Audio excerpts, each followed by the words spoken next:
Enfin libre, ou presque. Après 27 ans derrière les barreaux, Kenny Motsama est rentré chez lui avec un bracelet électronique.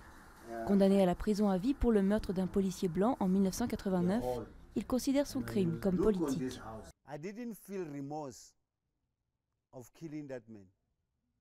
Je n'ai pas éprouvé de remords d'avoir tué cet homme. Aucun homme blanc n'est jamais venu au gouvernement ou à la télévision pour dire « Nous sommes en démocratie, nous en profitons tous, et nous avions tort de vous oppresser. Nous avons tué, massacré beaucoup de Noirs, et nous présentons nos excuses pour ce que nous avons fait. »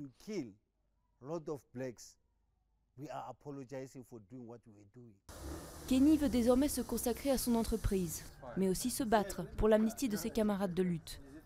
Pendant la période trouble de la fin de l'apartheid, la branche armée clandestine du Congrès panafricain refuse la réconciliation en douceur voulue par Nelson Mandela. La violence continue, et plus de 20 ans après, des centaines de personnes sont toujours incarcérées.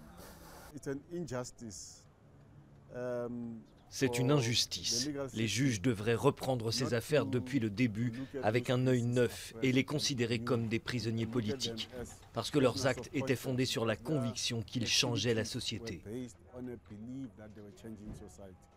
Tato a grandi au rythme des visites en prison pour voir son père, Percy Tshepapé. Militant anti-apartheid, il a été arrêté en 1997 pour un braquage meurtrier. Tato ne digère pas que Eugene de Kock, haut gradé de l'apartheid, ex-chef des escadrons de la mort, ait bénéficié en 2015 de la libération conditionnelle. Elle craint que son père ne soit battu en vain.